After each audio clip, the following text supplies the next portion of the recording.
Bienvenidos al programa número 15 de Estalla el Mundo, la editorial política semanal de Izquierda Latinoamericana. Antes de dar inicio al video, no olviden suscribirse a nuestro canal, darle like a este video y tocar la campanita para recibir las notificaciones de las próximas publicaciones que hagamos. Hoy un programa especial dedicado al curro de los subsidios en las empresas de transporte en particular y de las empresas privatizadas en general.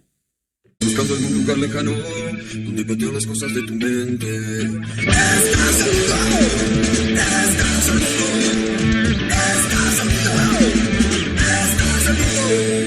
El pasado jueves, un no anunciado paro de choferes de colectivo, además de perjudicarnos a millones de laburantes en la vuelta del laburo a nuestros hogares o cualquier otra cosa que tuviéramos que hacer, lo que puso sobre la mesa, lo que destapó, es que hay un curro enorme alrededor de guita del Estado en formato de subsidio. Hipócritamente, porque fue parte de la generación de todo esto, Sergio Massa habló de parásitos del Estado, pero más allá de su hipocresía combinada con sincericidio, es una definición bastante acertada de lo que son los empresarios en general y en particular los vinculados a las empresas de servicio. Durante los últimos años, muchos periodistas, funcionarios y referentes políticos han intentado estigmatizarnos a los pobres acusándonos de parásitos del Estado por ser beneficiarios de la UH, de la tarjeta alimentar o por ser cooperativistas con el beneficio del potencial trabajo, cuando realmente quienes saquean día a día las arcas del Estado Nacional no es más ni menos que el gran empresariado, muchas veces inclusive extranjero, de potencias extranjeras, pero algunas veces con algún burguesito local que también es parte de este saqueo. Por ponerlo en números concretos para no caer en una opinión, sino decirlo en concreto, el 10,3% del presupuesto para el año 2023 del Estado Nacional va a ser destinado a subsidios a empresas privatizadas. El 10,3%. Mucho más de lo que, salvo por jubilaciones y gastos corrientes del Estado como sueldos de empleados estatales, no hay ningún, y pago de deuda, de intereses de deuda, no hay ningún otro gasto que se le aproxime siquiera a eso. Por ejemplo, solo los subsidios destinados a las empresas de transporte multiplican por 14 el presupuesto destinado a la generación de trabajo, lo cual es una barbaridad numéricamente. En los primeros 5 meses del año, las empresas de transporte se llevaron 265.000 millones de pesos del Estado Nacional, mucho más de lo que se llevó, por ejemplo, el potencial trabajo. O si contáramos en su conjunto las empresas privatizadas, solo en el mes de mayo, 431.099 millones de pesos fue lo que se llevaron del Estado Nacional. Empresas que ni siquiera desde la lógica empresarial tienen argumentos para justificar el desembolso de semejantes subsidios. Por ejemplo, Edesur, que es una de las pocas empresas a las que pudimos acceder a algún balance contable de los últimos años, solo Edesur el año pasado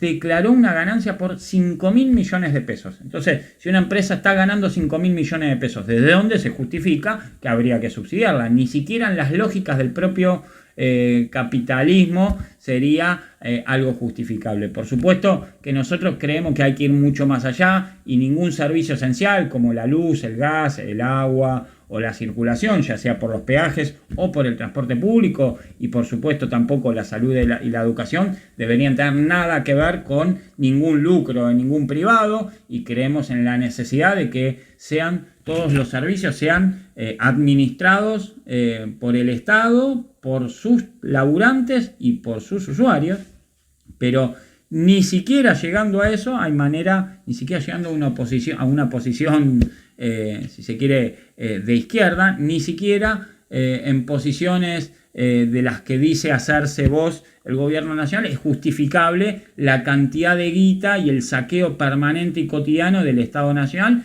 de guita que después no hay para otras cosas, porque después nuestros hospitales no tienen insumos, nuestras escuelas no tienen ventanas, nuestros barrios no tienen cloacas, no tienen pavimento, etcétera, y podríamos seguir con la lista de cosas donde no se invierte porque esa guita se va para otro lado. Se va para el Fondo Monetario Internacional en primer lugar, pero en segundo lugar se va en subsidios a estas empresas privatizadas. Esquema de subsidios que, si bien siempre hubo el curro, desde el más grande o el primero en volumen fue la estatización de la deuda privada de Cavallo durante la dictadura militar. Después los esquemas de subsidios se fueron generando de asalto con Cavallo una vez más en el menemismo y en el 2001, pero el gran salto de los subsidios a las empresas privatizadas fue durante la primera presidencia de Néstor, la presidencia de Néstor y la primera presidencia de Cristina, donde los subsidios a empresas privatizadas se incrementaron un 700%,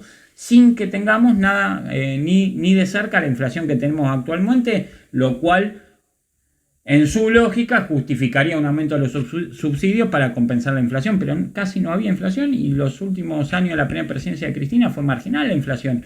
Entonces no hay manera de justificar ese incremento más que un curro desvergonzado. De hecho, Néstor y Cristina fueron grandes defensores de las privatizaciones de la década del 90. Para aquellos desmemoriados, les recordamos a partir de este testimonio en primera persona. Aprobó en general la Ley Federal de Hidrocarburos que incluye la privatización de YPF. Para los santacruceños es muy importante. Yo cuando escuchaba la cuestión de la soberanía, para nosotros esto también desde la soberanía es importante porque esto va a evitar el éxodo y el despoblamiento, va a permitir la inversión y la reconversión económica de Santa Cruz.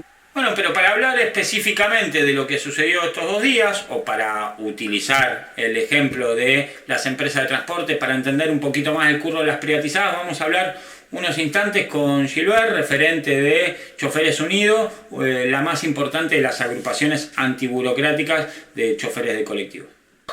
Bueno, acá estamos con el compañero Gilbert, uno de los referentes de Choferes Unidos, esta agrupación antiburocrática de choferes de corta, mediana y larga distancia. Queríamos preguntarte, Uru, vos que sos del palo y estás involucrado, ¿qué fue lo que pasó este último día viernes con este no funcionamiento o paro de los choferes de colectivo? Nico, ¿qué dice? ¿Cómo va? Buenas tardes. Ayer lo que pasó fue que una vez más nos cagaron. Una vez más nos cagaron, nos siguen cagando, nos siguen mintiendo. Ahora con la promesa de Massa de que el martes 11 va a estar la guita. Con la promesa, porque son promesas, por más que esté estimado, o sea, como dice el dicho, plata al mano, culo en tierra, no los vos se cuentan la canasta. La venimos remando, la venimos peleando hace cuántos meses el tema paritario. Una conciliación obligatoria, 2 conciliaciones obligatorias, y amenazamos con paro, y cuando llevamos adelante el paro, pumba. Bueno, les prometemos que el martes le vamos a pagar. Pero ¿por qué no les pagaron? ¿Por qué no les pagaron? ¿O les pagaron de menos, si no entiendo mal? Sí, a ver, a nosotros nos dicen que no nos pagan porque el gobierno nacional no le baja los recursos, no le baja la plata de los subsidios, no le baja la plata de las compensaciones. Cosa que sabemos que no es cierto. O sea, cualquier hijo de buena madre entra en la página del Ministerio de Transporte, porque es una información de acceso libre, cualquiera puede bajar esa información. Entra en la página del Ministerio de Transporte, va a la parte de subsidios y compensaciones, y ahí están los meses que se han hecho los aportes. Y si bien es cierto, esto no es para defender el gobierno, ¿no? Si bien es cierto que le deben, creo que parte de junio, parte de mayo, ni bajas en comparación con los cientos de miles de millones que le han bajado hasta el día de la fecha. Entonces, ¿cuál es el trasfondo? ¿Qué es lo que están buscando las empresas? Más guita, quieren más guita. Les están cerrando las canillas o los están acorralando en cuanto a los controles, ¿sí?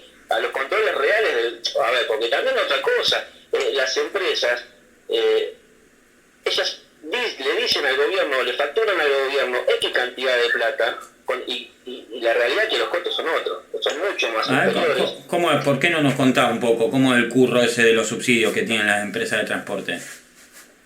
Bien, a ver, sabemos que el boleto está subsidiado. El gobierno paga el 80% del costo del boleto, ¿sí? Pero también paga el 80% del costo operativo de cada unidad. ¿Qué quiero decir con esto? Un coche tiene gasto de cubierta, gasto de repuesto, gasto de gasoil, en fin, un montón de gastos. Bueno, el gobierno, aparte del 80% del costo del boleto, pone el 80% del costo operativo de cada unidad. El gasoil está subsidiado. Las empresas tienen, esto me acordé ahora, las empresas tienen premios por tener coches con piso bajo. Entonces los pisos bajos son los que no tienen escaleras, los que tienen como una rampita para que puedan acceder con facilidad. Tienen premios por tener los coches con aire acondicionado. O sea, además de tener subsidios, tienen premios, ¿sí? ¿Qué pasa? Obviamente hay empresas que tienen coches tirados en el fondo, ¿sí? De los playones. Pero para el gobierno esos coches están funcionando. Las administraciones de transporte no salen a controlar eso. Claro, sobrefacturan los subsidios, sería. Totalmente. No solamente, o sea, sobrefacturan los subsidios, sino que además mienten en las declaraciones. Ellos dicen que tienen 50 unidades laburando, por decir un número, cuando en realidad tienen 23. Ellos dicen que tienen una frecuencia de servicio cada 10 minutos, cuando en realidad la tienen cada 20-25 minutos. ¿Se entiende? Y todo eso el gobierno lo premia y lo compensa. Muy bien, Uru, quedó súper claro. Nos estamos viendo en la próxima movida de Choferes Unidos en Puente Saavedra. Muchas gracias por tu información y tu opinión, y nos estamos viendo donde nos encontramos siempre, en las calles, en la lucha. Exactamente, Nico. Gracias a ustedes por estar siempre ahí, al firme, y nos vemos en la calle, como corresponde. Muy bien, abrazo grande y saludo a todos los compas de Choferes Unidos. Más allá de su hipocresía electoralera y los dichos de Sergio Massa, la verdad es que el conflicto se termina destrabando porque el gobierno nacional acepta darle más subsidios a las empresas privatizadas de transporte, lo cual es la esencia de lo que es tanto este gobierno como la oposición patronal, ya sea de Juntos por el Cambio, de la Libertad Avanza o de cualquiera de esas porquerías títeres de la embajada norteamericana. ¿Qué nos queda por delante? Y nos queda, así como lo venimos planteando en capítulos anteriores, en relación al nuestro activismo o en relación al Fondo Monetario Internacional, lo que nos queda es organizarnos. Aunque en los medios de comunicación haya sido borrado en los últimos días, la realidad del pueblo jujeño sigue vigente, y el conflicto y la movilización, los cortes, las marchas de antorcha, etcétera, siguen sucediendo cotidianamente, así como también los intentos represivos o la persecución de Gerardo Morales. Están mostrando cuál es el camino que debemos seguir adelante los trabajadores y el pueblo en general, que es organizarnos, es salir a la calle, es luchar, es enfrentarnos al poder, y esperemos que podamos además lograr ir construyendo un espacio político, no necesariamente electoral, un espacio político que permita constituir algún grado de referencia y de punto de llegada o de meta de hacia dónde tenemos que ir los trabajadores y el pueblo en general, para poder romper de una vez y para siempre las cadenas de la explotación y la opresión del capitalismo en nuestro país. Espero que hayan servido, que hayan servido los datos, las opiniones, que les haya gustado. Una vez más, no olviden, si les ha gustado, suscribirse al canal. Si no les gustó, suscríbanse también, no sean hortivas. Denle like al video, toquen la campanita para recibir las notificaciones y nos vemos en la próxima.